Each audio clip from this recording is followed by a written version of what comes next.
গল্প রুচি ছায়ার ভেতর আলো। হ্যালো বন্ধুরা, আজকে আমরা চলে এসেছি আমাদের গল্পরুচিতে নতুন কিছু গল্প নিয়ে। যেমন আজকের গল্প মঞ্জিল সেনের গল্প আঙ্গুল পিশাচ। তো আজকে যে গল্পটা আমরা পাঠ করতে চলেছি সে গল্পটা basically crime, thriller and suspense নিয়ে, মানে যার মধ্যে একটু ভৌতিক ভাবটাও আছে। তো চলো বেশি দেরি না করে শুনে নেওয়া যাক আমাদের আজকের গল্প আঙ্গুল পিশাচ।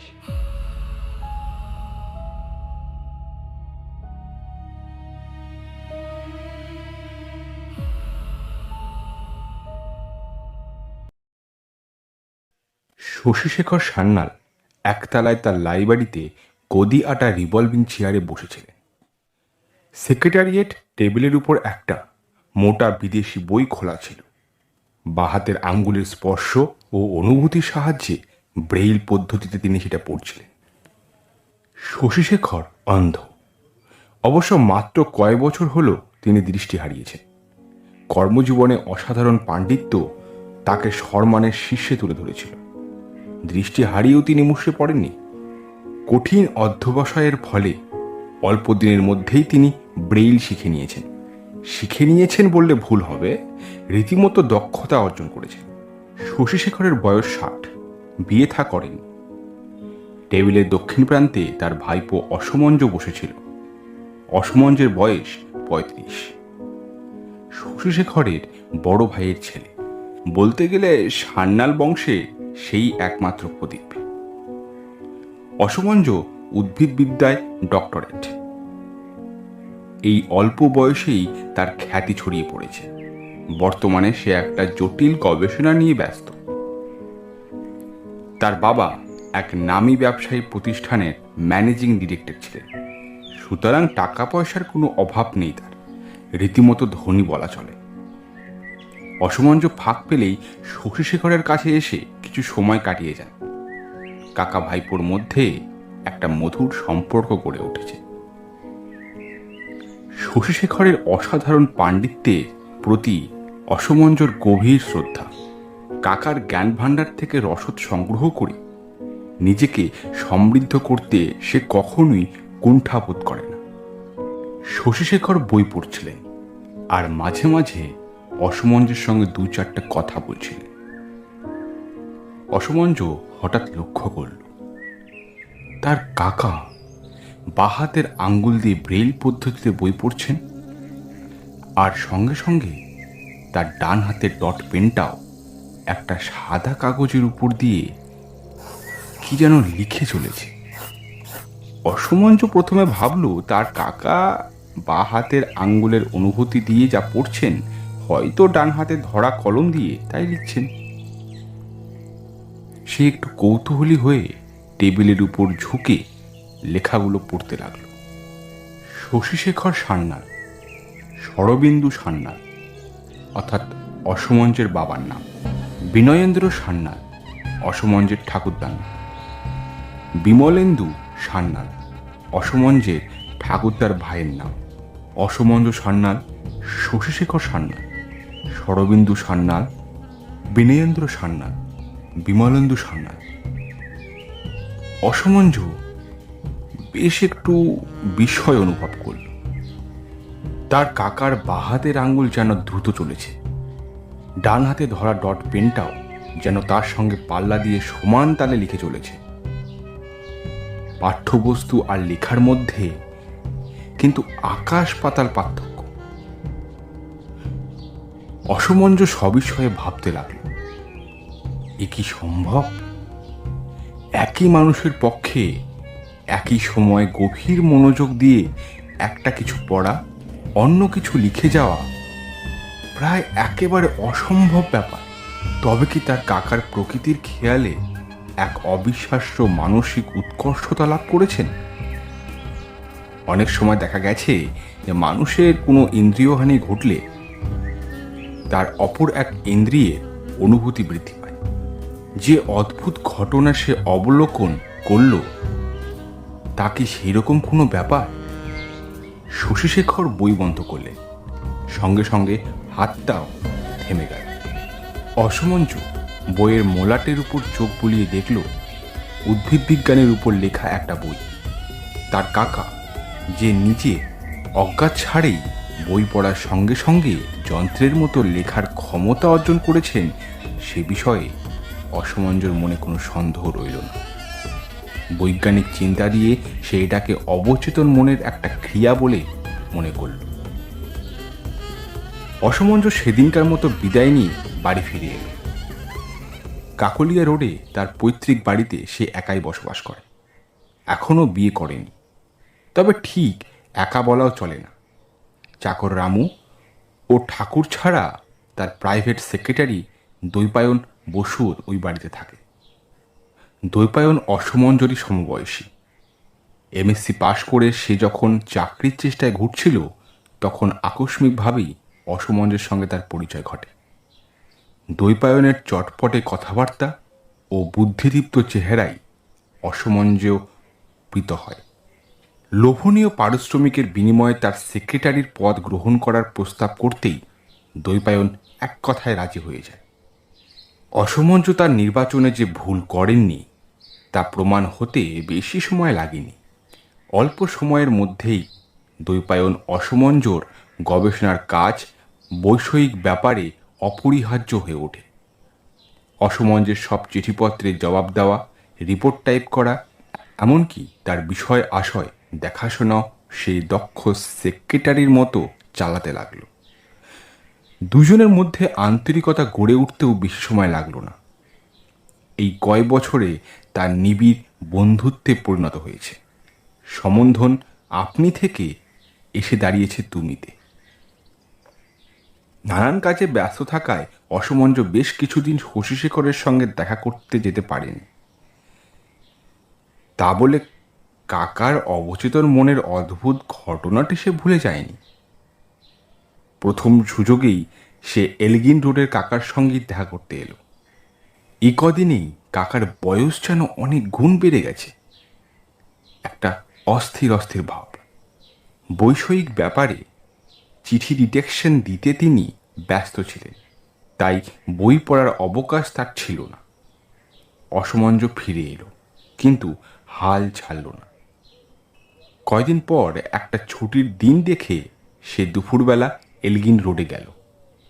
কাকার স্বাস্থ্যের সম্বন্ধে সে একটু উদ্বিগ্ন হয়েছিল। দোতলায় কাকার শোবার ঘরে গিয়ে সে দেখল তিনি মাথা নিচু করে বালিশ দিয়ে অনেকটা হেলান দেওয়ার অবস্থায় খাটের উপর ঘুমিয়ে আছেন। দুই হাতের আঙ্গুলগুলো পরস্পরকে আঁকড়ে ধরে বুকের উপর আলগাভাবে রয়েছে। অসমঞ্জ ভাবল সে একটা এক্সপেরিমেন্ট করবে।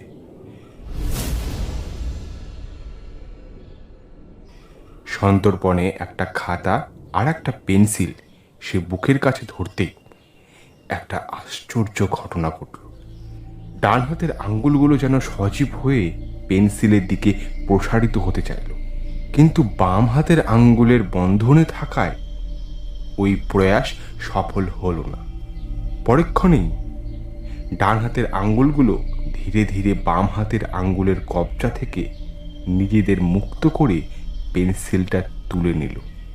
তারপর খাতায় লিখতে শুরু করল। সান্যাল বংশ শিক্ষা অভিজাত্যের নিশ্চয়ই গর্ববোধ করে, কিন্তু সেই সঙ্গে তাদের রক্তে যে অস্বাভাবিক বংশ পরম্পরায় চলে আসছে তা অস্বীকার করা যায় না। তুমি কি? অসমঞ্জ নিচু গলায় প্রশ্ন করল। শশীশেখরের ডান হাতটা লিখল, তা জেনে কোনো লাভ হবে না। এসব কি আমার কাকাই লিখছেন? অসমঞ্জ আবার প্রশ্ন করে। দুর্বোকা, আমার পরিচিত কেউ? অধৈর্য হইও না অসমঞ্জ, শিগগিরই তোমার সঙ্গে আমার দেখা হবে। কবে? তোমার কাকা মারা গেলে তারপর। কোথায় দেখা পাবো? কোথায় পাবে না? আমাদের বংশ সম্বন্ধে তুমি এত জানো। তুমি কি আমার কোনো পূর্বপুরুষ? অনুমান করতে বাধা নেই। পরের প্রশ্ন না করেই অসমঞ্জ খাতায় লিখল, এখন কটা বাজে? খাতায় লেখা পড়ল 3:25। খাতা পেন্সিলটা সরিয়ে ফেলো অসমঞ্জ। তোমার কাকা জেগে উঠে কিছু যেন টের না পান। আমরা যে এইভাবে পরস্পরের সঙ্গে ভাবের আদান প্রদান করছি তা অবশ্যই শশীশেখরের কাছে গোপন রাখতে হবে। বিদায়, আবার দেখা হবে। শশীশেখর যেন চমকে ঘুম ভেঙে জেগে উঠলেন। অসমঞ্জ অবশ্য তার আগেই কাকার ডান হাতের আঙ্গুলে ধরা পেন্সিলটা সরিয়ে ফেলেছিল। শশীশেখর অসমঞ্জের উপস্থিতি টের পেয়ে যেন একটু ক্লান্ত কণ্ঠে বললেন, কতক্ষণ এসেছো? এই তো। বসো। কিছুদিন ধরে ঘুমের মধ্যে এমন সব বিচ্ছিরি স্বপ্ন দেখি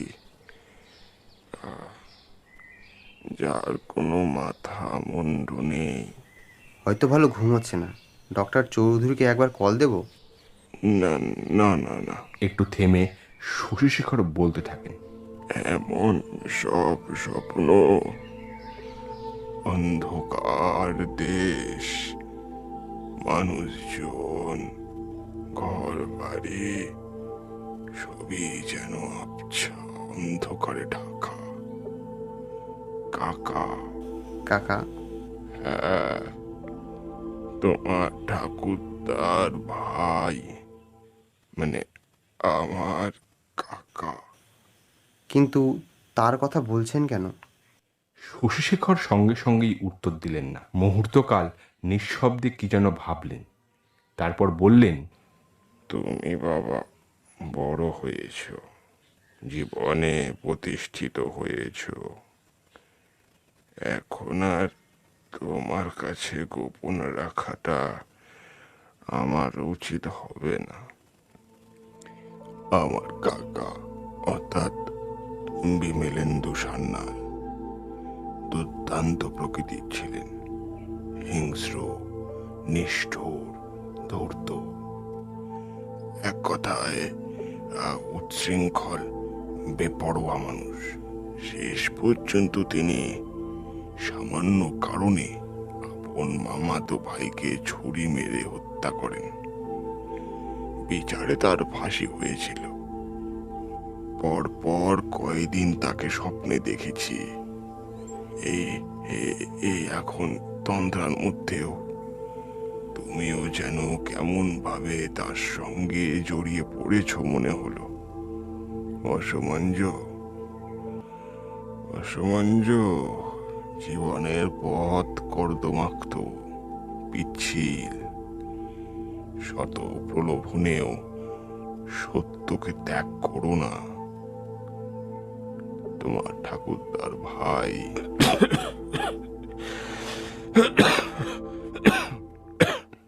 একদম কাশি ওঠায় শশীশেখর তার কথা শেষ করতে পারলেন না।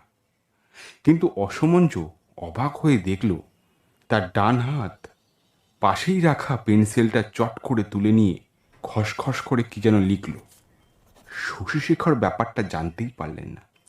লেখা শেষ হবার সঙ্গে সঙ্গেই পেন্সিলটা আবার তার হাতের আঙ্গুল থেকে সরে পড়ল। অসমঞ্জ খাতাটা সরিয়ে এনে পড়ল। শশীশেখরের কথায় কান দিও না। আমরা দুজনে বন্ধু, তাই না অসমঞ্জ? অসমঞ্জ স্তম্ভিত হয়ে গেল। তবে কি?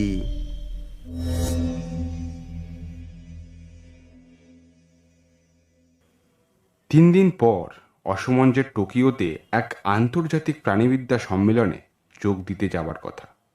কাকার কাছে তাই সে বিদায় চাইল। শশীশেখর তাকে শুভকামনা জানিয়ে বললেন, যাও বাবা, যাও, ভালো করে সম্মেলনে যোগ দাও। আমার দিন ঘনিয়ে এসেছে অসমঞ্জ। পরপারের ডাক যেন আমি শুনতে পাচ্ছি। তোমার সঙ্গে হয়তো আমার এই শেষ দেখা। একটা কথা বংশমর্যাদায় আমরা কুলীন, শিক্ষা দীক্ষা সংস্কৃতিতে 3 পুরুষ ধরে আমরা সমাজের বিশিষ্ট স্থান অধিকার করে আছি। কিন্তু দোষ ত্রুটি নেই মানুষ, আমরা তার ঊর্ধ্বে নই। একটা খামখেয়ালি মনোবৃত্তি, ইংরেজিতে যাকে বলে এক্সটেন্ট্রিসিটি, তা আমাদের বংশের মর্যাদাগত দোষ। তুমি বিয়ে করতে আর দেরি করো না। বুদ্ধিমতী, বাস্তব জ্ঞান সম্পন্না একটি মেয়েকে বধূ নির্বাচিত করো। আর একটা কথা, আমাদের আর দেখা না হয় তাই বলে রাখছি, তোমার টাকা পয়সার অভাব নেই। আমার উইলে আমার সব সম্পত্তি শিক্ষা প্রসারের ব্যয় করবার নির্দেশ দিয়েছি। কিন্তু আমার মূল্যবান আর দুষ্প্রাপ্য বইগুলো তোমার কাজে লাগতে পারে ভেবে সেগুলো তোমাকেই দিলাম। ও আর একটা কথা, সেই সময়ে মানুষ নিজের উপর শাসন হারিয়ে ফেলে। অসঙ্গত আবদার কিংবা দাবি করে, সেসবে কান দিও না। গুড বাই অসমঞ্জ, ভালো থেকো। শশীশেখর তার ডান হাতটা ভাইপোর দিকে বাড়িয়ে দিলেন। অসমঞ্জ প্রসারিত সেই ডান হাতটা নিজের মুষ্টির মধ্যে মৃদুভাবে চেপে ধরল। মুঠো আলগা করার পূর্ব মুহূর্তে শশীশেখরের ডান হাতের চাপের মধ্যে একটা অদ্ভুত অনুভূতি অসমঞ্জের শরীরে যেন বিদ্যুৎ তরঙ্গ বইয়ে দিল। মুহূর্তের জন্য তার মনে হলো যেন তার কাকার ডান হাতটা বৃদ্ধের মতো নয়, শক্ত সামর্থ্য কোনো জোয়ানের সঙ্গে সে করমর্দন করছে, আর স্পর্শেও যেন একটা আন্তরিকতার ছোঁয়া। টোকিও থেকে দিন 15 পর ফিরে এসে অসমঞ্জ শশীশেখরের মৃত্যু সংবাদ শুনল। অসমঞ্জের মনে হলো কাকার মৃত্যুটা অনেকটা আকস্মিক। শেষ দিকে তিনি যেন মৃত্যুর পদধ্বনি শুনতে পেয়েছিলেন। কাকার সঙ্গে সেই সাক্ষাৎকারের সময় তার কথাবার্তা থেকে অন্তত তার এই মনে হয়। শশীশেখরের উইলে তার সম্পত্তি তত্ত্বাবধান এবং শিক্ষা উন্নতিকল্পে সুষ্ঠু ব্যয়ের উদ্দেশ্যে একটি ট্রাস্ট গঠন করার নির্দেশ ছিল। অসমঞ্জকে তিনি সেই ট্রাস্টের অন্যতম ওছি নিযুক্ত করেছেন। কাকার আজীবনের বিরাট গ্রন্থ সংগ্রহ নিয়ে অসমঞ্জ বেশ ফাপড়েই পড়ল। তার নিজের বাড়ির লাইব্রেরি ঘরটা প্রকাণ্ডই বলতে হবে। তার বাবার পড়ার নেশা ছিল। আলমারি ভর্তি সব বই ছাড়াও তিনি ঘরের চারিদিকে গ্যালারির মতো সিমেন্ট বাঁধানো তাক তৈরি করিয়েছিলেন। সারি সারি তাকগুলো দেওয়াল জুড়ে ঘরের কড়িকাঠ পর্যন্ত উঁচু। একটা কাঠের মই দিয়ে উপরের তাকগুলো থেকে বই নামাতে হয়। কাকার বইগুলো ঠিক মতো গুছিয়ে রাখা অসমঞ্জের কাছে একটা সমস্যা হয়ে দাঁড়ালো। দ্বৈপায়নই পরামর্শ দিল, সাধারণ গ্রন্থাগারে যেমন বড় বড় কাঠের তাকওয়ালা বই রাখা আলমারি থাকে, সেই সব ধরনের বেশ কিছু তৈরি করিয়ে আপাতত সমস্যার সমাধান করা হোক। সেই ব্যবস্থাই হলো। প্রকাণ্ড লাইব্রেরি ঘরটা বইয়ে ভরে গেল। কয়েকদিন পরের কথা, সন্ধেবেলা অসমঞ্জ তার বসবার ঘরে বসে একটা বই পড়ছিল। দ্বৈপায়ন ঘরে এসে ঢুকল। একটা বিশেষ দরকারে তাকে সিথি যেতে হবে, ফিরতে রাত হবে। অসমঞ্জকে সে বলল, আজকের সব চিঠিপত্র লাইব্রেরির টেবিলের উপর চাপা দিয়ে রেখেছি। কয়েকটা ব্যক্তিগত চিঠিও আছে বটে। হ্যাঁ, আর একটা হাত দেড়েকের মতো লম্বা কাঠের বাক্স পার্সেল এসেছে।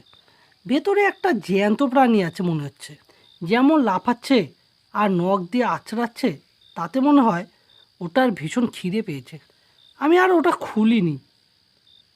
আচ্ছা, তাহলে চলি।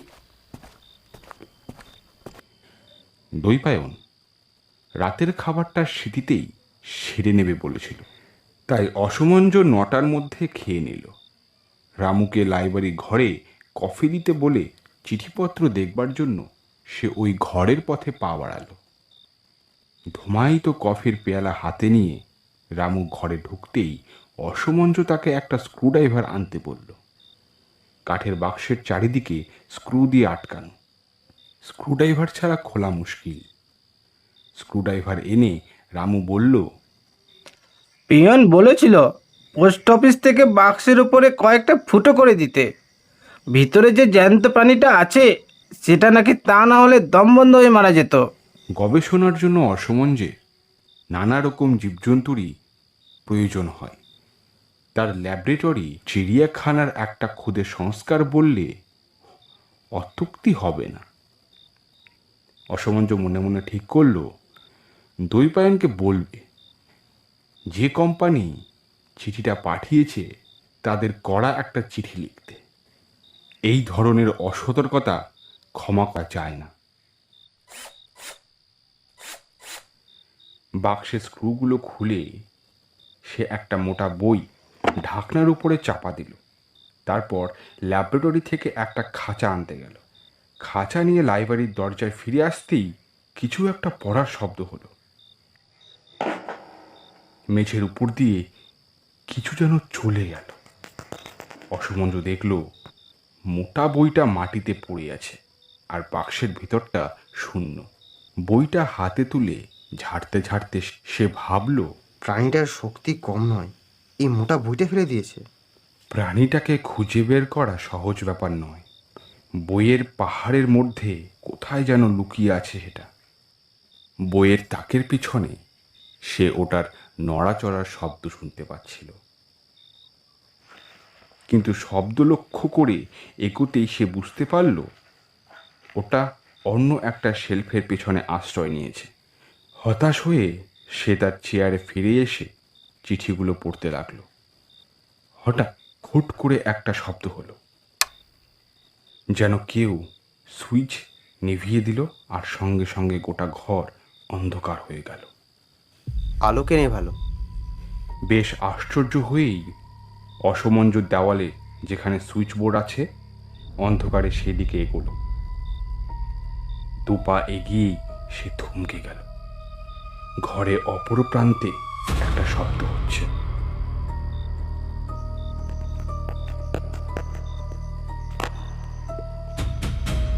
অনেকটা বুকে ভর দিয়ে চলার মতো শব্দ। সে তাড়াতাড়ি সুইচ টিপতেই ঘর আলোতে ভরে উঠল, কিন্তু অসমঞ্জ কিছুই দেখতে পেল না। ওই অল্প সময়ের মধ্যেই প্রাণীটা আবার আত্মগোপন করেছে। অসমঞ্জ আবার তার চেয়ারে ফিরে এলো। ঘরটা বড় ঠান্ডা মনে হচ্ছে, কেমন যেন একটা বিষাদের ছায়া। পেছন দিকের উঁচু গ্যালারি থেকে ধপধপ করে দুটো মোটা বই মাটিতে পড়ল। অসমঞ্জ ফিরে তাকাতেই একটা একটা করে আরো দুটো বই পড়ল। অসমঞ্জ অস্ফুট কণ্ঠে বলল, বেটা তোকে উপোস করিয়ে রাখবো, এই তোর ঠিক শাস্তি। জল ছাড়া জীবদেহের রাসায়নিক রূপান্তর তোর উপর দিয়ে পরীক্ষা করব। তাকে যেন ব্যঙ্গ করে আরও গোটা কয়েক বই মাটিতে পড়ল। অসমঞ্জ আবার তার চিঠিপত্র নিয়েই বসল। শেষ যে চিঠিটা সে পড়ছিল সেটা তাদের পরিবারের অ্যাটর্নির চিঠি। চিঠিতে তার কাকার মৃত্যু বিবরণ এবং উইলের ধারা সম্বন্ধে নানান মন্তব্য ছিল। চিঠির শেষের দিকটা বড়ই অদ্ভুত। আপনার কাকার একটা অনুরোধ আমাদের কাছে বড়ই আশ্চর্য লিখেছেন। শশীশেখর সান্যালের নির্দেশ ছিল তার মৃত্যুর পর খুব সাধারণভাবে তাকে যেন দাহ করা হয়। ফুল দিয়ে মৃতদেহ সাজানো কোনো প্রয়োজন নেই। তার মৃত্যুর আগের দিন আমরা আর একটা চিঠি পাই। সেই চিঠিতে তিনি আর পূর্ব নির্দেশ সম্পূর্ণ বাতিল করে দিয়েছেন। তিনি ইচ্ছে প্রকাশ করেছেন যে তার দেহ যেন মূল্যবান পালকে, যেটাতে তিনি শুতেন, বহন করা হয়। নিউ মার্কেট থেকে বাহারি ফুল এনে তার সর্বাঙ্গ যেন ঢেকে দেওয়া হয়, আর তার ডান হাতটা শরীর থেকে বিচ্ছিন্ন করে যেন আপনাকে পাঠানো হয়। এর অন্যথা যেন কিছুই না হয়। অসমঞ্জ চিঠিটা হাতে করে হতবম্বের মতো বসেই রইল। কাকার শেষ কথা হঠাৎ তার মনে পড়ল। শেষ সময় মানুষ নিজের উপর শাসন হারিয়ে ফেলে। অসঙ্গত আবদার কিবা দাবি করে, সেসবে তুমি বাবা কান দিও না। পেছনের গ্যালারিতে কেউ যেন হেঁটে চলে বেড়াচ্ছে। চোর নাকি? একটা জানালার পর্দা কেউ যেন সরিয়ে দিল। নিশ্চয়ই কেউ গ্যালারিতে আছে। পাশের জানলার পর্দাটাও সরে গেল, আর বাইরে থেকে এক ঝলক চাঁদের আলো গ্যালারির মাঝখানে অন্ধকার জায়গাটায় আলোকিত করে তুলল। অসমঞ্জ হাতে একটা ভারী পেপার ওয়েট নিয়ে পা টিপে টিপে শব্দ লক্ষ্য করে এগোলো, আর সঙ্গে সঙ্গেই দ্বিতীয়বার ঘরের আলো নিভে গেল। মেঝের উপর দিয়ে আবার বুকে হেঁটে চলার শব্দ শোনা গেল। চাঁদের আলোয় অসমঞ্জ নিঃশব্দে সুইচ বোর্ডের দিকে এগিয়ে গেল। বিরাট ঘর, তাই আলো ও পাখা মিলিয়ে গোটা 8 পয়েন্ট আছে। সাধারণত অসমঞ্জ তার পড়াশুনো ও কার্যক্রমের জন্য যে টেবিল চেয়ার ব্যবহার করে, ঠিক তার উপর কড়িকাঠ থেকে ঝোলানো আলোটাই জ্বালালো। ওটা হাই পাওয়ারের বাল্ব হলেও সমস্ত ঘরের পক্ষে পর্যাপ্ত নয়। পুরো ঘর আলোকিত করতে হলে সবকটা লাইট জ্বালানো দরকার হয়ে পড়ে। অসমঞ্জ পায়ে পায়ে সুইচ বোর্ডের কাছে গিয়ে পরপর সবকটা লাইটের সুইচ টিপল। সঙ্গে সঙ্গেই সমস্ত ঘর আলোয় ঝলমল করে উঠল। সেই আলোয় অসমঞ্জ যা দেখল, তাতে তার চুল খাড়া হয়ে ওঠার উপক্রম। সে দু চোখ কচলে নিল। সে কি স্বপ্ন দেখছে? যেখানে সে দাঁড়িয়ে আছে তার থেকে 10 হাতের দূরে একটা হাত, মানুষের হাত, সরসর করে অনেকটা বিছের মতো বুকের উপর ভর দিয়ে দ্রুত চলে বেড়াচ্ছে। আসলে আঙ্গুলগুলোই হাতটাকে চালনা করছে, কারণ আঙ্গুলগুলো ঘন ঘন প্রসারিত হচ্ছে ও পরেক্ষণে মুড়ে যাচ্ছে, এবং ওই প্রক্রিয়ার সাহায্যে হাতটা এগোচ্ছে। হ্যাঁ হ্যাঁ, আঙ্গুলগুলোই হাতটাকে টেনে নিয়ে যাচ্ছে, তাতে কোনো সন্দেহ নেই। অসমঞ্জ স্তম্ভিতের মতো এই বিচিত্র ঘটনা দেখতে লাগলো। কাকার বইগুলো যেসব নতুন র্যাকে রাখা ছিল, তারই একটার ফাঁকে হাতটা অদৃশ্য হয়ে গেছে। সেদিকে ছুটে গেল। একটা র্যাকের বুক সমান উঁচু তাক থেকে একটা বাঁধানো বই পড়ে গেল, আর সেই ফাঁকের মধ্যে খসখস করে একটা শব্দ শোনা গেল। অসমঞ্জ বুঝল যে হাতটা ওই ফাঁকের মধ্যে আশ্রয় নিয়েছে। সে তার চেয়ারে ফিরে এলো। হাতটাকে নিয়ে আর ঘাটাঘাটি করতে তার আর ভরসা হলো না। দ্বৈপায়ন ফিরুক, তারপর যা হয় করা যাবে। একটা হাত সজীবের মতো চলে বেড়াচ্ছে, এটা কি করে সম্ভব? অ্যাটর্নির চিঠিতে তার কাকার অন্তিম নির্দেশ অনুযায়ী কি ওটা তার কাছে পাঠানো হয়েছে? কাকার সঙ্গে শেষ সাক্ষাৎকারের সময় ঘুমন্ত অবস্থায় তার ডান হাতটা যা লিখেছিল, সেটা অসমঞ্জের মনে পড়ল। তোমার কাকার মৃত্যুর পর আমাদের দেখা হবে। তবে কি? অসমঞ্জর শিরদাঁড়া দিয়ে একটা হিম শিহরণ বয়ে গেল। বাইরে দ্বৈপায়নের কণ্ঠস্বর শুনে তার মনে বল ফিরে এলো। দারুণ একটা স্বস্তি সে অনুভব করল। দ্বৈপায়ন ঘরে ঢুকে একটু বিস্মিত কণ্ঠে বলল, কি ব্যাপার, এতগুলো আলো জ্বলছে? তারপরই তার দৃষ্টি পড়ল মাটিতে পড়ে থাকা বইগুলোর উপর। জিজ্ঞাসু দৃষ্টিতে সে অসমঞ্জের মুখের দিকে তাকাল। আমার আমার কাকার ডান হাত। অসমঞ্জ এক নিঃশ্বাসে বলেই থেমে গেল। তারপর বলল, তোমাকে কি করে বোঝাবো জানি না, তখন থেকে সে হাতটা যেন আমার সঙ্গে মস্করা করে চলছে। You have got to help me to catch it. কি আবোল তাবোল বকছো? নেশা টেশা করনি তো? নেশা না, তোমার মাথা। অসমঞ্জ একটু রাগত কণ্ঠে বলে, ওই র্যাকের ফোকরের মধ্যে হাতটা লুকিয়ে আছে। আমি বাজে কথা বলছি কি না নিজেই গিয়ে দেখো। অসমঞ্জের কথা শেষ হবার সঙ্গে সঙ্গেই র্যাক থেকে বই সরাবার শব্দ হলো। দ্বৈপায়ন বলল, দোষ, কি যে বলো, ইঁদুর হয়তো হবে। সে এগিয়ে গিয়ে র্যাকের সামনে দাঁড়ালো। তারপর দু একবার মুখ দিয়ে হুস হুস। শব্দ করল, কিন্তু ওই দিক থেকে কোনো সাড়া শব্দ এলো না। জামার আস্তিন গুটিয়ে দ্বৈপায়ন ঠাসা বইয়ের মধ্যে যে ফাঁক সৃষ্টি হয়েছিল তার মধ্যে হাতটা ঢুকিয়ে দিল। আরে হ্যাঁ, কিছু একটা মনে হচ্ছে আছে, আমাকে যেন চিমটে কাটছে। আরে আরে আরে, কি হলো? অসমঞ্জ ব্যগ্র কণ্ঠে বলল, আরে বিশ্বাস করো, আমার হাত ধরে টানছিল, মনে হলো যেন মানুষের শক্ত আঙ্গুল আমার কবজি চেপে ধরেছে। মাই গড! ওটা কি করে বের করা যাবে? আচ্ছা বলছি, জাল দিয়ে ঘিরে দিলে কেমন হয়? জাল দিয়ে ওটাকে ধরা যাবে না দ্বৈপায়ন, ভীষণ ধূর্ত হাতটা। তুমি যদি দেখতে কি তাড়াতাড়ি চলে গেল মেঝের উপর দিয়ে। এক কাজ করা যাক, এই সেলফ থেকে বই নামিয়ে ফেলি, ফাঁকটা বড় হয়ে গেলেই ওটাকে মনে হয় বন্দি করা অসুবিধে হবে না। কথা মতো তারা কয়েকটা বই নামিয়ে ফেলল। হাতটা যেন পালাবার চেষ্টা করছে, ওর আঙ্গুলগুলো ছটফট করছে দেখা গেল। দ্বৈপায়ন তার বলিষ্ঠ হাত দুটি দিয়ে সে অদ্ভুত জিনিসটাকে চেপে ধরল।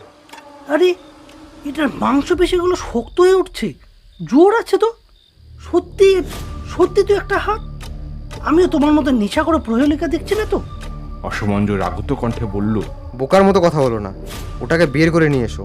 আবার বাক্সের মধ্যে ঢুকে ঢাকনা বন্ধ করে বন্দি করতে হবে। হাতটাকে বের করে আনা দ্বৈপায়নের পক্ষে খুব সহজ হলো না। বাইরে আনা মাত্র দুইজনে জোর করে ওটাকে বাক্সের মধ্যে ঢুকিয়ে কাঠের ঢাকনা আবার স্ক্রু দিয়ে আটকে দিল। কপালের ঘাম মুছে অসমঞ্জ তার সেক্রেটারিয়েট টেবিলের ডান দিকে চতুর্থ ডয়ারে বাক্সটাকে ঢুকিয়ে চাবি দিয়ে দিল। হাত ঘড়ির দিকে তাকিয়ে দ্বৈপায়ন বলল, 12:35। চমৎকার কাটলো সময়টা। এবার তোমার কাকার হাতের কথা কি বলছিলে খুলে বলো তো? দুইজনে সারা রাত লাইব্রেরিতে বসেই কাটিয়ে দিল। অসমঞ্জ গোড়া থেকে সব কিছু দ্বৈপায়নকে বলল। শুনতে শুনতে দ্বৈপায়নের দুই চোখ কপালে ওঠার জোগাড়। অসমঞ্জর চোখ থেকে ঘুম উড়ে গিয়েছিল। দোতলার বারান্দা পেরিয়ে একা শোবার ঘরে যেতে হবে ভাবতেই তার গা ছমছম করে উঠেছিল।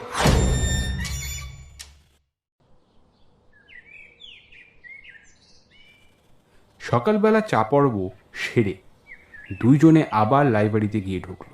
দিনের আলোয় ঘরের গত রাতের বিভীষিকা যেন কর্পূরের মতো উবে গেছে। দ্বৈপায়ন বলল, আচ্ছা চলো হাতটা আর একবার দেখা যাক। আমরা দুজনেই কাল রাত্রে নেশা করেছিলাম কি না তা প্রমাণ হয়ে যাবে। ভালো কথা, এই নাও চাবি। অসমঞ্জ বলল। দ্বৈপায়ন চাবি দিয়ে ড্রয়ারটা খুলে লম্বা চৌকাঠের বাক্সটা টেবিলের উপর রাখল। দুইজনেই বাক্সটার দিকে তাকিয়ে কয়েক সেকেন্ড চুপচাপ দাঁড়িয়ে রইল। কি হলো? অসমঞ্জই প্রশ্ন করল, আমি ভাবছিলাম তুমি বোধ হয় ঢাকনা খুলবে। কেন? ওটা দেখবার ইচ্ছে তো তোমারই হয়েছে। বেশ, তোমার যদি ভয় করে তবে আমিই খুলছি। দ্বৈপায়ন স্ক্রু খুলে ঢাকনা আলগা করল। তারপর সেটাকে টেবিলের উপর রেখে বাক্স থেকে হাতটা বের করল। দিনের বেলায় হাতটা দেখে মনে হয় কনুই থেকে বিচ্ছিন্ন একটা সাধারণ হাত ছাড়া আর কিছুই মনে হয় না। গত রাতে ওটা যে তাদের নাস্তানাবুদ করে ছেড়েছে তাকে বলবে। হাতটা কি মরার হাতের মতো ঠান্ডা। অসমঞ্জ একটু যেন ব্যগ্র কণ্ঠেই প্রশ্ন করে, ঈষদুষ্ণ, তোমার আমার শরীরের উত্তাপের চাইতে কম বলেই মনে হচ্ছে। এখন তো হাতটাকে বেশ নরম লাগছে। জানি না কোন রাসায়নিক প্রক্রিয়ায় এটাকে এত টাটকা রাখা হয়েছে। তোমার কি মনে হয় এটা তোমার কাকার হাত? হ্যাঁ, সে বিষয়ে আমি নিঃসন্দেহ। অনামিকায় ওই কাটা দাগটা ভুল হবার নয়। ওটাকে আবার বাক্সে ঢাকা দাও দৈপায়ন। আমি সহ্য করতে পারছি না। ঢাকনায় স্ক্রু লাগাতে হবে না। আমি ড্রয়ারের চাবি লাগিয়ে দিচ্ছি, ওটা আর বেরোতে পারবে না। একটা বীভৎস পরিবেশে অসমঞ্জস স্নায়ু ক্রমশ দুর্বল হয়ে পড়েছিল। দৈপায়নকে সঙ্গে নিয়ে সে তার গাড়িতে কয়েকদিনের জন্য দীঘার উদ্দেশ্যে বেরিয়ে পড়ল। সেখানে সম্পূর্ণ বিশ্রাম আর মুক্ত পরিবেশে তাদের মন হালকা হয়ে গেল। একটা দৃঢ় সংকল্প নিয়ে সে কলকাতায় ফিরল। বাক্সশুদ্ধ হাতটাকে সে গঙ্গায় বিসর্জন দেবে। কলকাতায় ফেরা মাত্র রামু তার সমস্যা নিয়ে তার কাছে উপস্থিত। রান্নার ঠাকুর জবাব দিয়েছে সে নাকি বলছে বাড়িতে ভূতের উপদ্রব শুরু হয়েছে। অসমঞ্জ চমকালো, কিন্তু মুখে বলল, ঠাকুর আজকাল গাঁজা দেখাচ্ছে নাকি? রামু বলে, আমিও তাই বলেছিলাম। অসমঞ্জ একটু বিস্মিত হয়েই বলে, কি হলো? আগে বাবু, আমার একটা অন্যায় হয়ে গেছে। আপনার চিঠি পেয়ে লাইব্রেরির ঘর থেকে আমি টেবিলের ড্রয়ার খুলে কাঠের বাক্সটা বের করেছিলাম। একজন চাবিওয়ালাকে ডেকে ড্রয়ার খুলতে হয়েছিল। বাক্সের মধ্যে যে ইঁদুরটা ছিল সেটা ভীষণ লাফালাফি করছিল। না খেতে পেয়ে মরে যায়নি, তাই আশ্চর্য। আমি বাক্সটাকে ড্রয়ার থেকে বের করে একটা খাঁচা এনে ঠিক করছি, এমন সময় ওটা কেমন করে না জানি বাক্স থেকে পালিয়ে গেল। অসমঞ্জ এতক্ষণ হা হয়ে রামুর কথাগুলো শুনছিল। তার বক্তব্য শেষ হতেই সে বলল, কি বলছিস তুই? আমি তো কোনো চিঠি লিখিনি। কিন্তু চিঠিটা যে আমি সেদিন লাইব্রেরি ঘরে টেবিলের কাছে মেঝের ওপরে কুড়িয়ে পেয়েছিলাম। আপনারা যেদিন চলে গেলেন সেদিন বিকেলবেলা ঘর চারপুচ করার সময় ওটা আমার চোখে পড়ে। এই তো আমার পকেটে রয়েছে। জামার পকেট থেকে সে একটা চিরকুট বের করে অসমঞ্জের হাতে দিল। অসমঞ্জ সবিস্ময়ে দেখল চিঠিটা ঠিক তারই হাতের লেখার মতো। চিরকুটটা সে পড়তে লাগলো। রামু, লাইব্রেরিতে আমার বড় টেবিলের ডান দিকের ড্রয়ারগুলোতে চাবি দেওয়া আছে। চাবিটা যেমন করে হোক খুলে ফেল। চতুর্থ ড্রয়ারে যে কাঠের বাক্সটা আছে সেটা বাইরে রেখে দে। আর কিছু তোকে করতে হবে না। অবশ্যই কাজটা করিস। অসমঞ্জ স্তম্ভিত হয়ে গেল। তার পাশে দৈপায়ন বসেছিল। সে হাত বাড়িয়ে চিরকুটটা নিল। অসমঞ্জই রামুকে আবার প্রশ্ন করল, তুই খাঁচা আনার পর ওটা পালিয়ে গেল? আমি খাঁচাটা ঠিক করছি, এমন সময় ইঁদুরটা বাক্স থেকে লাফ মেরে পালিয়ে গেল। ইঁদুর? তুই নিজের চোখে দেখলি? আগে ঠিক দেখিনি। বাক্সটার দিকে পিছনে ফিরে আমি খাঁচাটা ঠিক করছিলাম। শব্দ শুনে পিছন ফিরেছি। ততক্ষণে ওটা একটা আলমারির কাছে চলে গিয়েছিল। বেলাও পড়ে এসেছিল। অন্ধকারে ভালো দেখা যাচ্ছিল না। রংটা কেমন? অনেকটা তামাটের মতো মনে হচ্ছিল। ওটা কেমন অদ্ভুতভাবে হেঁটে যাচ্ছিল। তার ল্যাজ ছিল না। তুই ওটাকে ধরার চেষ্টা করিসনি? করেছিলাম, কিন্তু চোখের পলকে ওটা লুকিয়ে পড়ল। আমি ইঁদুর ধরা জাতি কলটা পেতে লাইব্রেরির দরজা বন্ধ করে রেখেছিলাম। মান্দা পরের দিন সকালে ঘর মুছবার জন্য ঘরে ঢুকে দরজা বন্ধ করেনি। ওই ফাঁকেই নিশ্চয়ই ওটা পালিয়েছে। তোর কি মনে হয় ঠাকুর ওটা দেখে ভূতের ভয় পেয়েছে? আগে ঠিক তা নয়। ঠাকুর বলেছে সে একটা হাতকে রান্নাঘর থেকে মাছ নিয়ে যেতে দেখেছে। মান্দাও নাকি একদিন অন্ধকারে সিঁড়ির মুখে কি একটা নরম জিনিস মারিয়ে দিয়েছিল। পা সরিয়ে নেওয়ার সঙ্গে সঙ্গেই ওর মনে হয়েছিল যে কয়েকটা আঙ্গুল ওর পায়ের গোড়ালি ধরে চেপে ধরেছে।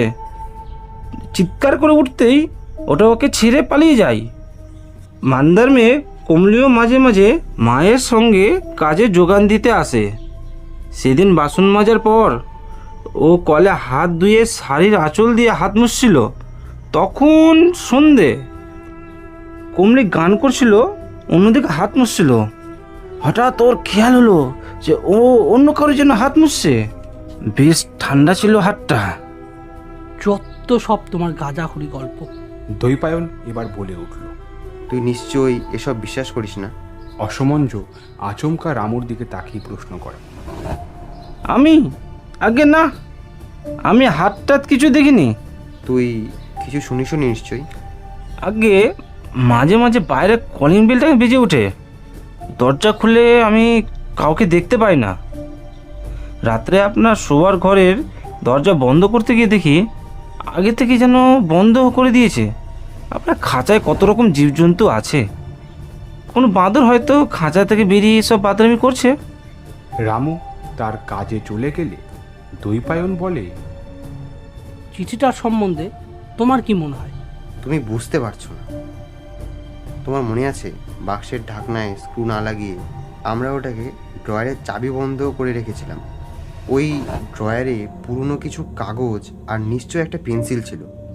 হাতটা আলগা ঢাকনা সরিয়ে বাক্স থেকে বেরিয়ে আসে, তারপর এক টুকরো কাগজে আমার হাতের লেখাটা নকল করে চিঠি লিখে দেরাজের এক টুকরো চুলচেরা ফাঁক দিয়ে বাইরে ফেলে দেয়।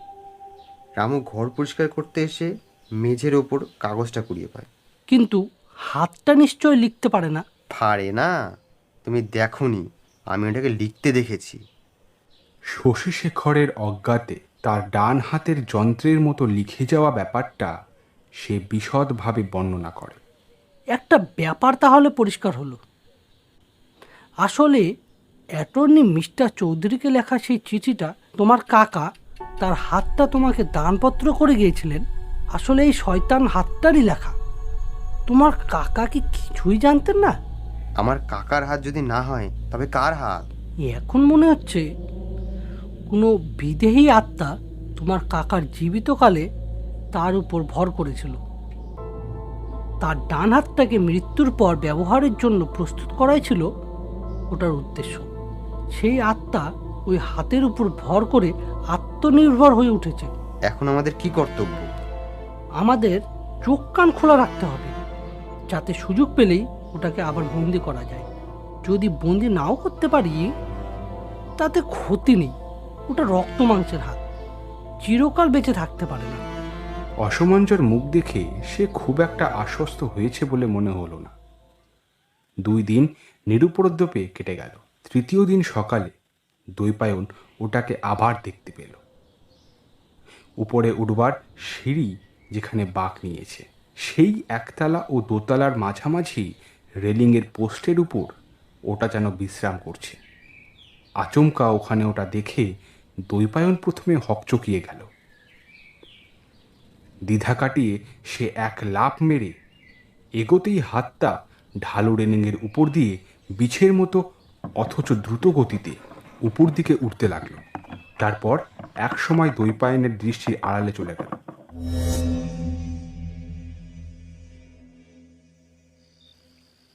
দিন 3 পর অসমঞ্জ লাইব্রেরিতে বসে গবেষণার কিছু একটা কাজ করছিল। রাত তখন প্রায় 8:30। হঠাৎ তার নজরে পড়ল ঘরের অপর প্রান্তে মেঝের উপর একটা বই খোলা, আর হাতটাও সেখানে। অসমঞ্জ অবাক হয়ে দেখল, কোনো বই গভীর মনোযোগ দিয়ে প্রতিটি লাইন পড়তে গেলে মানুষ যেমন একটা আঙ্গুল পাতার উপর রেখে পড়ে, হাতের তর্জনীটাও তেমনভাবে নড়ছে। অসমঞ্জ চেয়ার ঠেলে উঠতেই হাতটা সচকিতভাবে বইটা ছেড়ে তরতর করে একটা আলমারি দিয়ে উপরে উঠে গেল। তারপর অসমঞ্জের নাগালের বাইরে গিয়ে আঙুলগুলো মুঠো করে শুধু বুড়ো আঙুলটা নাচাতে লাগলো। তাকে যেন কলা দেখাচ্ছে। অসমঞ্জ মই বিয়ে উপরে উঠবে কিনা ভাবছে। হাতটা বোধ হয় তার মনের ভাব অনুমান করেই বইয়ের পিছনে অদৃশ্য হয়ে গেল।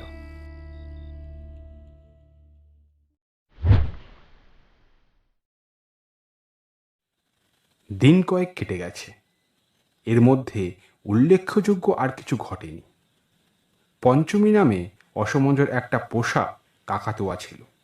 মাঝে মাঝে খাঁচার ভেতর দিয়ে পা বের করে পাখিটা অদ্ভুত কৌশলে খাঁচার দরজা খুলে বেরিয়ে আসত।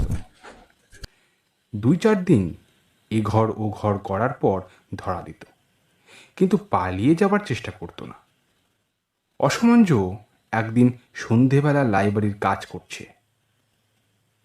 এমন সময় পাখিটা ঘরে ঢুকে কয়েকবার চক্কর দিল। তারপর একটা কড়িকাঠে বসে ঘাড় বিকিয়ে অসমঞ্জকে দেখতে লাগলো। অসমঞ্জ তার স্বভাব জানে, তাই সে নিজের কাজ করে চলল। হঠাৎ কাকাতুয়াটা বলে উঠল। অসমঞ্জ একটু মুচকি হাসল।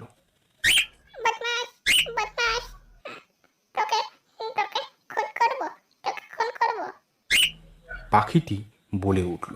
অসমঞ্জ একটু বিরক্তভাবে উপর দিকে তাকালো, আর সঙ্গে সঙ্গে সে চমকে উঠল। হাতটা কড়িকাঠ বিয়ে কাকাতুয়ার দিকে এগোচ্ছে। একটা অজানা আশঙ্কায় সে শিউরে উঠল। হাতটার চলার ভঙ্গি কি বিচ্ছিরি আর কি দ্রুত গতি! অসমঞ্জ কিছু করবার আগে ওটা কাকাতুয়ার উপর ঝাঁপিয়ে পড়ে।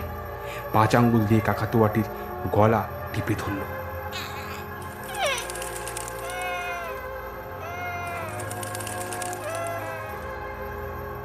সে এক বিভৎস দৃশ্য। পাখিটা অতর্কিতে এমনভাবে আক্রান্ত হয়ে ক্যাকা করে ডেকে উঠল। তারপর নিজেকে মুক্ত করবার জন্য ধারালো নখ দিয়ে ওটাকে আঁচড়াতে লাগলো। ওই অবস্থায় ঝটপট করতে করতে কাকাতুয়াটা ঘরের চারিদিকে কয়েকবার চক্কর দিল, কিন্তু কণ্ঠলগ্ন হাতের ভার সইতে না পেরে একসময় ধপ করে মাটিতে পড়ে গেল। মাটিতে পড়েও দুজনের মধ্যে যেন ধস্তাধস্তি হুটোহুটি চলতে লাগলো। তারপর এক সময় পাখির চোখের মণি দুটো কয়েকবার ঘুরে সাদা অংশ বেরিয়ে এলো। গলা দিয়ে অস্ফুট একটা শব্দ বেরিয়েই থেমে গেল। পাখিটা ঢলে পড়ল। হাতের আঙ্গুলগুলো পাখির গলা ছেড়ে দেবার আগেই অসমঞ্জ একটা ক্রুদ্ধ আবেগে লাফিয়ে পড়ে হাতটাকে প্রাণপণ শক্তিতে চেপে ধরল। তারপর চেঁচিয়ে দৈপায়নকে নাম ধরে ডাকতে লাগলো। দৈপায়ন, দৈপায়ন, দৈপায়ন, কোথায় তুমি? দৈপায়ন ছুটে আসতেই অসমঞ্জ উত্তেজিত কণ্ঠে বলল, দৈপায়ন, দৈপায়ন, দেখো আমি শয়তানটাকে পাকড়াও করেছি। আমার পঞ্চমীটাকে মেরে ফেলেছে। দৈপায়ন এক নজরে সমস্ত ব্যাপারটা হৃদয়ঙ্গম করে নিল। তারপর বলল, দাঁড়াও দাঁড়াও, আমি কাঠের বাক্সটা নিয়ে আসছি, তুমি ওটাকে ধরে রাখতে পারবে তো? হ্যাঁ পারবো। হাতটা বোধহয় পঞ্চমের সঙ্গে এতক্ষণ ধস্তাধস্তি করে কিছুটা কাবু হয়ে পড়েছে। দৈপায়ন বাক্স নিয়ে ফিরে আসতেই অসমঞ্জ হাতটাকে তাড়াতাড়ি বাক্সের মধ্যে পুরে ফেলল। তারপর উন্মাদের মতো একটা বড় পেরেকের ছুঁচলো প্রান্ত সজীব হাতের উপর রেখে একটা হাতুড়ি দিয়ে পেরেকের মাথায় দাঁড়াম দাঁড়াম করে হাতুড়ি চালাতে লাগলো। সঙ্গে সঙ্গে যেখানে পেরেকটা বিঁধেছিল সেখান থেকে ফিনকি দিয়ে রক্ত বেরিয়ে এলো। হাতটা যেন যন্ত্রণায় ছটফট করতে লাগলো। একটা বড় বিছেকে লোহার শিকল দিয়ে বিঁধলে সে যেমন কুকড়ে ওঠে, শলাকাটাকে দংশন করবার চেষ্টা করে, হাতের আঙ্গুলগুলো তেমনি বেঁকে রুদ্র আক্রোশে যেন পেরেকটাকে আক্রমণ করতে চেষ্টা করছে। শিগগির শিগগির ঢাকনা নিয়ে এসো। অসমঞ্জ প্রায় চেঁচিয়ে উঠল। হিতাহিত জ্ঞানশূন্য হয়ে সে একটা চেয়ারে কুশন দিয়ে বাক্সের উপরটা চেপে ধরল। দৈপায়ন এক ছুটে একটা ঢাকনা নিয়ে এলো। স্ক্রু দিয়ে বাক্সের ঢাকনাটা বন্ধ করে অসমঞ্জ সেটাকে আবার দেরাজে পুড়ে চাবি বন্ধ করে দিল। তারপর একটা চেয়ারে গা এলিয়ে সে হাঁপাতে লাগলো। দারুণ উত্তেজনায় তার সর্বাঙ্গ কাঁপছে তখনও। চোখ মুখ লাল হয়ে গেছে। একটু আশ্বস্ত হবার পর অসমঞ্জ বলল, হ্যাঁ, ড্রয়ারটা আর খুলছি না। হাতটা ওখানেই দম বন্ধ হয়ে মরুক। কিছুদিন বেশ নিরুপদ্রবেই কেটে গেল। অসমঞ্জ আবার তার গবেষণায় আত্মনিয়োগ করল। তারপর হঠাৎ একদিন রাতে তার বাড়িতে ছোটোখাটো একটা চুরি হয়ে গেল। চোর বিশেষ কিছু নিতে পারেনি। পুলিশ ইন্সপেক্টর যিনি তদন্তে এসেছেন বললেন, আপনার ভাগ্য ভালো মশাই, যেভাবে চোর ঘরগুলোতে হানা দিয়েছিল তা থেকে মনে হয় লোকটা ঘুঘু নিশ্চয়ই কিছু একটা বিপদের সংকেত পেয়ে হাসিল করার আগেই সরে পড়েছে। অসমঞ্জ তার সঙ্গে একমত হলো। ইন্সপেক্টর একটু দ্বিধাগ্রস্ত কণ্ঠে বললেন, একটা ব্যাপার আমি কিন্তু বুঝতে পারছি না। চোর যেভাবে আপনার আলমারি খুলছিল তা থেকে অনুমান করতে কষ্ট হয় না সে একজন দাগী আসামি, কিন্তু এমন পাকা লোক এতটা কাঁচা কাজ করলো? অসমঞ্জ একটু বিস্ময়ের সঙ্গে জিজ্ঞেস করল, কাঁচা কাজ? হ্যাঁ, মানে এই ধরনের ঘুঘু চোরেরা কোনো চিহ্ন সাধারণত রেখে যায় না, কিন্তু যে লোকটা এসেছিল সে তার আঙ্গুলের ছাপ চারিদিকে রেখে গেছে, যেন খুশি মতো ছড়িয়ে গেছে। আপনার লাইব্রেরির ঘরের জানলায় নতুন রং করিয়েছেন, সেই কাঁচা রঙের আঙ্গুলের ছাপ ফুটে উঠেছে। ব্যাপারটা আমার কাছে একটু আশ্চর্য ঠেকেছে। অসমঞ্জ হঠাৎ জিজ্ঞেস করল, বাঁ হাত না ডান হাত? হ্যাঁ, ডান হাত। সে বিষয়ে আমার কোনো সন্দেহ নেই। আমার মনে হয় লোকটার বোধহয় একটু মাথা খারাপ আছে, তা না হলে এর চিরকুটটা লিখবে কেন? এটা সিঁড়ির কাছে কুড়িয়ে পেয়েছি, লেখা আছে, আমি চললাম অসমঞ্জ, তবে শিগগির ফিরে আসব। আপনি কি হাতের লেখাটা চেনেন? অসমঞ্জ বিমূঢ়ের মতো মাথা নাড়ল, কিন্তু একটা সন্দেহ তার মনে দোলা দিতে লাগলো। সে পায়ে পায়ে এগিয়ে তার সেক্রেটারিয়ের টেবিলের ডান দিকে দেরাজগুলো খুলে ফেলল। যে আশঙ্কা সে করেছিল তাই সত্যি। কাঠের বাক্সের ঢাকনা খোলা অবস্থায় পড়ে আছে, আর বাক্সের ভিতরটা শূন্য। কিন্তু হাতটা বেরোলো কিভাবে? চোর কি তবে দেরাজ খুলে কাঠের বাক্সে কি আছে দেখবার জন্য স্ক্রু আলগা করে ঢাকনা খুলেছিল, আর সেই ফাঁকে হাতটা বেরিয়ে গেছে? এই ভৌতিক কাণ্ড দেখেই হয়তো চোরটা চুরি মাথায় রেখে চম্পট দিয়েছে। চারিদিকে যে আঙ্গুলের ছাপের কথা ইন্সপেক্টর বলল, তা নিশ্চয়ই চোরের নয়। ছাপগুলো ওই হাতটা। কি সাংঘাতিক! সেই দিন সে মনস্থির করে ফেলল, সে এই বাড়ি ছেড়ে বেশ কয়েক মাস সে বাইরে থাকবে। এখান থেকে কাজ একটুকু এগোচ্ছে না। বলতে গেলে কাকার মৃত্যুর পর থেকে সে কিছুই করেনি। দৈপায়নকে সে তার সিদ্ধান্তের কথা জানাল। সেও তাতে উৎসাহ দিল, কারণ এই হাতের ব্যাপারে তার মতো সাহসী লোকও বেশ খাপে গেছে। তাছাড়া অসমঞ্জের উপর তার অগাধ বিশ্বাস, তার গবেষণার উপর তার গভীর আগ্রহ। সুতরাং বাইরে গিয়ে যদি অসমঞ্জ আবার পুরোদমে গবেষণার কাজে আত্মনিয়োগ করতে পারে, তবে সেও খুশি হবে। মধুপুরে অসমঞ্জের বাবা শখ করে একটি বাড়ি কিনেছিলেন। ছুটি ছাটায় বেড়াতে যাবেন, এই ছিল তার বাসনা। বাড়িটা বাংলো ধরনের, একতলা। বাড়িটা আগে এক সাহেবের ছিল। একটা বসবার ঘর, দুটো শোবার ঘর, খাবার ঘর আর বাথরুম। এই নিয়ে বাংলোটা বেশ অনেকটা জায়গার উপর। সাহেব তার নিজের দেশের মতো বাংলোটাকে বানিয়েছিলেন। শোবার ঘরের সংলগ্ন স্নানের ঘর, দুটো শোবার ঘর পাশাপাশি, মাঝখানে একটা দরজা দিয়ে দুই ঘরের মধ্যে যাতায়াত ব্যবস্থা আছে। মালি এসে বিছানা ঝেড়ে ঝুড়ে পেতে দিল। দুইজনে দুই ঘরে শোবে। অসমঞ্জ তার নির্দিষ্ট ঘরে এসে জামা কাপড় ছাড়তে ছাড়তে পাশের ঘরে দৈপায়নকে উদ্দেশ্য করে বলল, রামুর কাণ্ডটা দেখেছো? এখানে খুব শীতে আমার গাড়ি চালাতে কষ্ট হবে ভেবে কোণে পর্যন্ত বড় দস্তানা দিয়ে দিয়েছে, তাও আবার একটা। তারপরেই দৈপায়ন অসমঞ্জের বিভৎস ভয়ঙ্কর চিৎকার শুনে চমকে উঠল। দৈপায়ন, দৈপায়ন শিগগির! হাতটাই দস্তানার মধ্যে লুকিয়ে আছে। তারপরেই একটা কিছু সজোরে ছুঁড়ে ফেলা শব্দ। দৈপায়ন পরিমরি করে ছুটে এসে দেখল অসমঞ্জ বেতস পাতার মতো কাঁপছে। দৈপায়নকে দেখে সে বলে উঠল, আমি ওটাকে স্নানের ঘরে ছুড়ে দিয়েছি, দেয়ালে বাড়ি খেয়ে চৌবাচ্চার মধ্যে পড়েছে। দৈপায়ন লণ্ঠন হাতে নিয়ে স্নানের ঘরে উকি দিল। হ্যাঁ, হাত তার চৌবাচ্চার মধ্যে পড়েছে।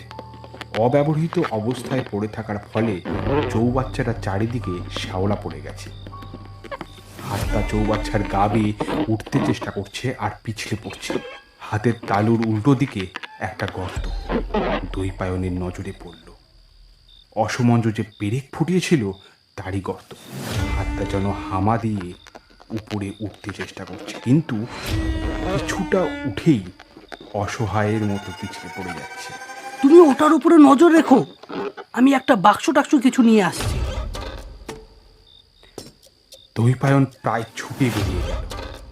পাশের ঘর থেকে সে অসমঞ্জের চিৎকার শুনতে পেল। দৈপায়ন, জলদি, শয়তানটা উঠে পড়েছে। না না শয়তান, তোকে আজ আমি আর পালাতে দেবো না। দৈপায়ন কোথায় গেলে? আমি আর ধরে রাখতে পারছি না, পিছলে যাচ্ছে, আমাকে নখ দিয়ে আঁচড়াচ্ছে। জানালাটা খোলা আছে, শিগগির দৈপায়ন বন্ধ করো। এই এই পালিয়ে গেল। দৈপায়ন ছুটে এলো, আর ততক্ষণাৎ খোলা জানলা দিয়ে পেরিয়ে জমির উপর ধপ করে কিছু পড়ার একটা শব্দ হলো। লণ্ঠন দিয়ে ওরা বাইরে অনেক খোঁজাখুঁজি করলো, কিন্তু হাতটাকে আর দেখতে পেল না। তারপরে অসমঞ্জ গুরুতর অসুস্থ হয়ে পড়ল। ডাক্তার তাকে পরীক্ষা করে বললেন মানসিক আঘাত থেকে অসুখটা হয়েছে। A case of nervous breakdown due to some great emotional shock. তিনি রোগীর পরিচর্যার জন্য একজন অভিজ্ঞ নার্সের কথা বললেন।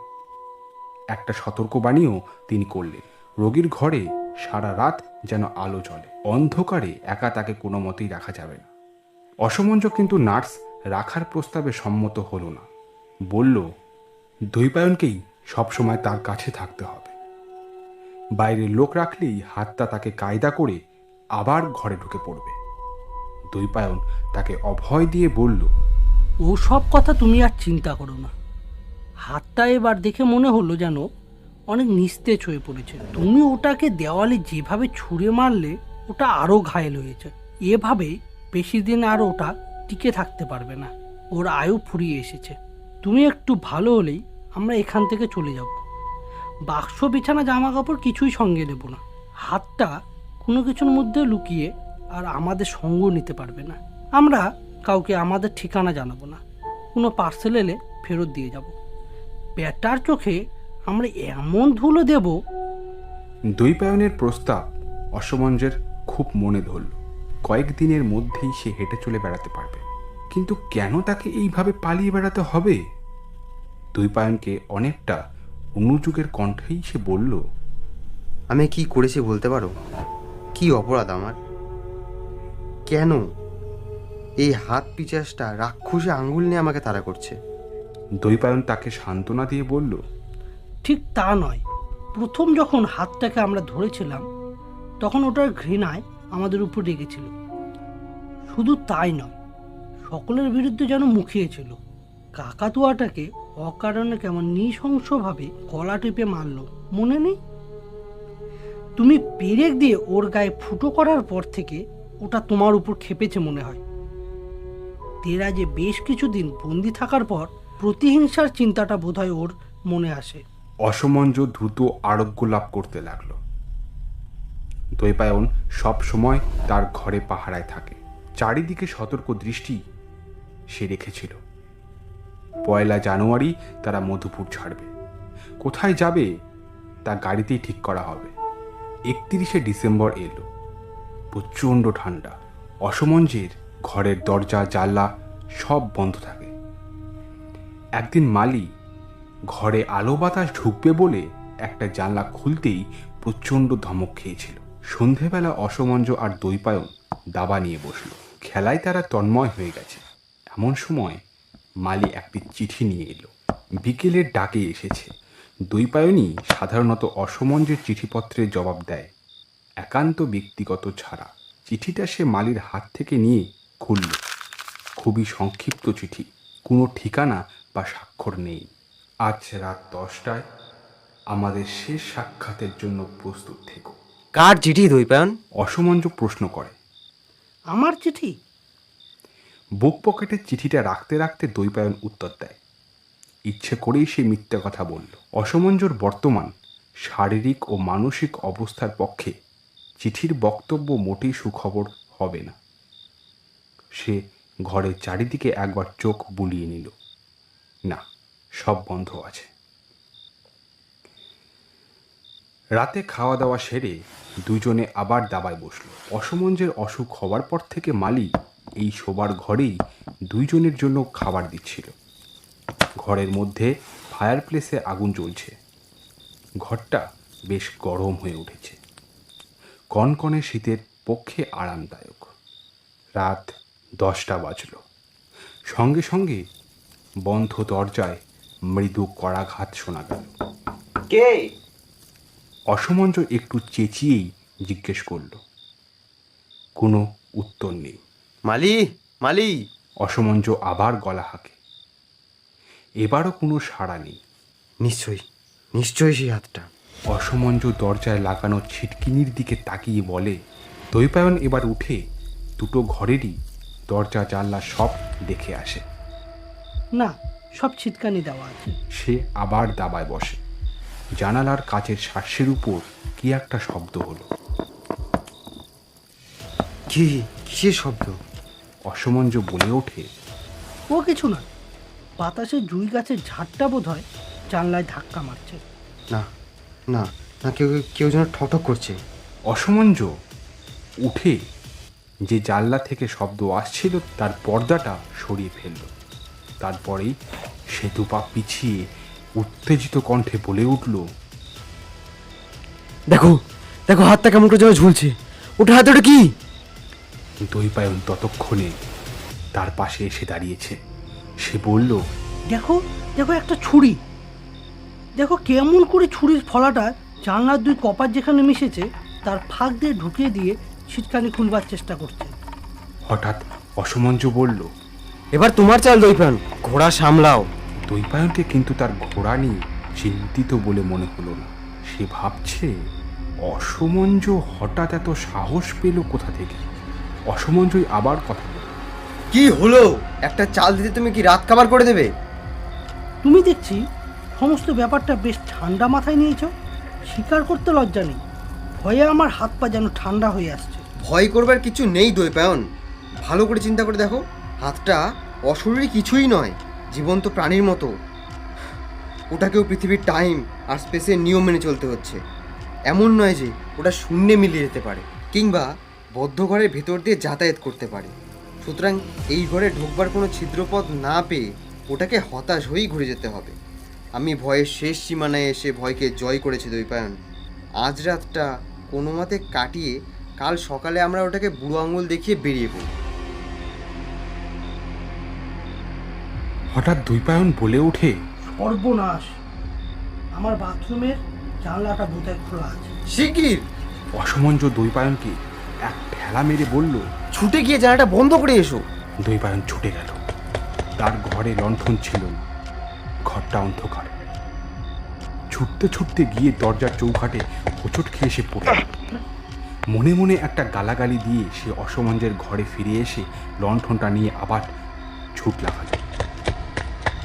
বাথরুমের ছোট জানলাটা সত্যিই খোলা, ঠান্ডা হাওয়া ঢুকছে। জানালা বন্ধ করে সে আবার অসমঞ্জের ঘরের দিকে এগোলো। নিজের ঘর পেরিয়ে দ্বিতীয় ঘরে পা বাড়াতেই সে থমকে দাঁড়ালো। ফায়ার প্লেসের ঠিক ঠিক করে আগুন জ্বলা ঘরটার আবছা আবছা অন্ধকার। সেই স্তিমিত আলোয় দৈপায়ন স্তম্ভিত হয়ে দেখল হাতটা মাটির উপর, বুকে হেঁটে অসমঞ্জের দিকে এগোচ্ছে। আঙ্গুলের মধ্যে শক্ত করে ছুরিটা ধরা, শুধু বুড়ো আঙ্গুল খোলা। বুড়ো আঙ্গুলে ভর দিয়ে হাতটা এগোচ্ছে মনে হয়, তাই আস্তে আস্তে বেশ কষ্ট করে ওটাকে নড়াচড়া করতে হচ্ছে। দৈপায়ন আতঙ্কে ওটার দিকে তাকিয়ে আছে। তার সমস্ত বিচার বুদ্ধি সে যেন হারিয়ে ফেলেছে। দৈপায়নের চোখের সামনে যেন একটা ছবি ভেসে উঠল। হাতটা অসমঞ্জের কাছে গিয়ে তার পা ও কোমর দিয়ে উপরে উঠেছে। তারপর বুকের কাছে গিয়ে মাথাটা ঘুরে উঠতেই দৈপায়নের চমক ভাঙল। আর কিছু চিন্তা না করে সে হাতের লণ্ঠনটা সজোরে সেই শয়তানটাকে লক্ষ্য করে ছুঁড়ে মারল। ঝনঝন করে লণ্ঠনের কাজ ভেঙে গেল। লণ্ঠনটা সোজা গিয়ে হাতে লেগেছে। হাতটা তখন মেঝে বেছানো একটা মাঝারি আকারের কার্পেটের উপর দিয়ে এগোচ্ছে। লণ্ঠনের কাজ ভেঙে যেতেই কার্পেটে আগুন ধরে গেল। দেখতে দেখতে আগুন ছড়িয়ে পড়ল কার্পেটে। দৈপায়ন এক ছুটে অসমঞ্জকে টান মেরে আগুনের কাছ থেকে সরিয়ে নিল। হাতটা সেই আগুনের মধ্যে পড়ে ছটফট করছে। আগুনের গ্রাস থেকে বেরিয়ে আসার নিষ্ফল চেষ্টা। চারিদিকের আগুন যেন ওটাকে ঘিরে ধরেছে। ওদের চোখের সামনে হাতটা পুড়ে কালো হয়ে যাচ্ছে, কয়লার মতো কালো কুকড়ে যাচ্ছে হাতটা। সে এক বিভৎস দৃশ্য। অসমঞ্জ বিস্ফারিত চোখের দৃশ্যটা দেখছিল। হঠাৎ সে জ্ঞান হারিয়ে ধরে গেল। দৈপায়ন তাকে টেনে নিয়ে ঘরের দরজা খুলে বাইরে এসে মালিকে চেঁচিয়ে ডাকতে লাগল। মালি যখন ছুটে এলো তখন ঘরে রীতিমতো বন্যানো সব শুরু হয়ে গেছে। ধোঁয়ায় চারিদিকে অন্ধকার। আগুন যখন নেভানো হলো ততক্ষণে কার্পেট পুড়ে ছাই, বিছানাও আধপোড়া। সেই অভিশপ্ত হাতের কোনো চিহ্ন কিন্তু আর কোথাও পাওয়া গেল না। ওটা যে পুড়ে খাক হয়ে গেছে সে বিষয়ে সন্দেহের অবকাশ দুইজনের কারো মনে। জীবন্ত 5 আঙ্গুলের পিশাচ হত্যাকে তারা আর কোনো দিন দেখে।